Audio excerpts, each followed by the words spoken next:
Hello everyone and welcome to another brand new video today on the channel. It is a beautiful day here in Kent.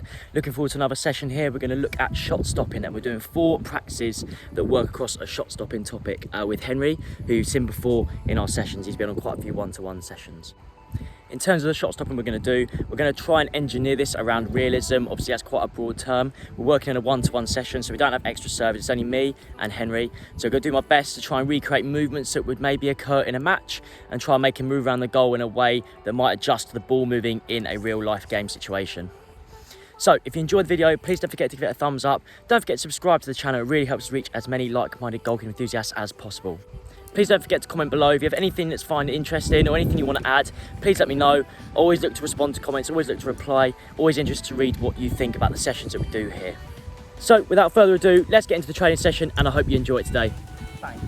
Okay, ready? Yeah. So to kick off this video, we're going to do our activation work. We're working through from 1.1, 1.2 and 1.3. A lot of the movements you're seeing Henry do here, within reason, are going to try to be recreated in a realistic way. Now I know the word realistic gets thrown around a lot in terms of goalkeeper coaching. You see a lot online where the word realistic gets used and sometimes it isn't. However, for this particular session in a one-to-one practice, hopefully what you'll see is some realistic points which relate to triggers of Henry reacting off of certain actions, particularly a bouncing ball or a moving ball, and then the movements he's completing, maybe reacting to what he would do in a game, particularly with dropping off and dealing with the space behind. So for myself, in terms of dealing with activation work, for me it's important to try and work on the little details that the goalkeeper is about to face in the session that's coming up. So as I said, a lot of these processes that Henry are doing here is going to relate to the session in question. I like to try and keep the activation at least a little bit interesting, something a bit different from what he's facing in the session, to stimulate the brain and the cognitive processes so that he can perform as best possible with the main practices that are coming up. And finally, as always, the aim of the game and the activation is to allow the goalkeeper a chance to get some technical work in, get their hands on the ball, make some good, clean, technical saves where the confidence starts getting up for the session. And like I said, recreate movements that they're about to face so that when we pick this up and put this in the drill, the goalkeeper does feel to a degree like they've done this and they can start to bring in some of the movements that are really important that they'll do in a match.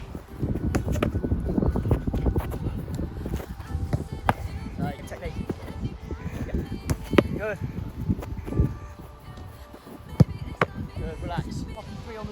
So for our first main phase, as you can see in the description, Henry is reacting off of the bounce of the ball. So when he sees the ball bounced or moved, he will move into line and deal with the strike. And he's doing it from 3 different cones. So one from dropping from the right, one dropping from the left, and one dropping from central areas. So it's up to Henry to find the quickest route back to the goal, be in a central position to the ball, and then think logically about the save he's about to make. The next main phase, as you can see here, Henry starts from an angled position and reacts off a touch that comes around the central body, and then he makes a save which is coming in anywhere in the goal. Ideally, as you can see here, hopefully there's 2 mannequins in front of the Reds and I'm looking to put it in between that gap, but there's no guarantee that it's going to go there. The main aim of the game is for Henry to react and deal accordingly with the shot. What a save! Good, well done, good, relax. In this one, we've gone for a slightly different start. So this time we're working from an angle, and the trigger this time is Henry walking up slowly but keeping his eye on the ball. So he's walking up slowly. Then as I touch it out, he reacts off that and finds his position. And I can go left or right and play through the goal anywhere I want, try to score, go for finesse, go for power. It's completely up to me as to what I do. So Henry cannot guess. He has to wait and assess, read the ball and try and do his best with the situation presented to him. Save. We found for the triggers and the moving ball and obviously all the bodies in the way, this has led to quite a realistic practice in terms of what Henry felt like in the goal, where he can't see it perfectly. There's quite a bit of deviation and possibility for deflections. So in fact for this, we felt it worked quite nicely. Yeah, go on Henry, stand up, lock it up.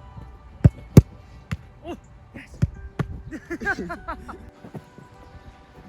Oh, save. Oh, we covered it. Great take. For the final phase, we're bringing both the previous 2 phases together in such a way, as you can see here, where we start behind a central body. The bounce is a trigger for Henry to react and recover, and then the strike comes in. And then to follow on from that, we'll play from a wide-angled shot where I'm taking it off to the right on this side of the goal, so we're working one side. And we'll play from there in terms of a shot that's random and to beat. If Henry makes the catch, so if Henry catches the first ball, Henry's job is to roll it out back to me so I can play. We'll play rebounds that are within reason. If Henry parries the ball away and it goes away to safety, I have a selection of footballs on my right side, which hopefully you can see, and I'll go and retrieve one of those and play from that position on the wide angle in and around the bodies. Again, looking for quick decision making from Henry in terms of him understanding what his best set position is, how much depth to the goal he should take in relation to where I am and where I'm shooting from. And then in terms of what's going on in front of him, appreciation of the bodies that might be stacked up in front, and in terms of making a quick decision of type of shot stopping, cup, W, dive, etc. Whatever he feels he needs is best.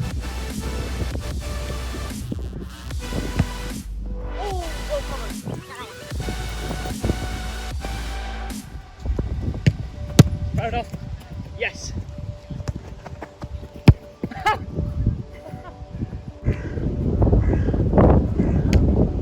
Yes. And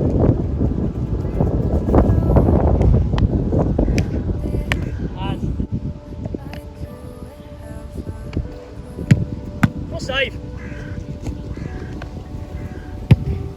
Just well done. Yes. Good take. Nice. Yeah. No, I'm not getting that as you.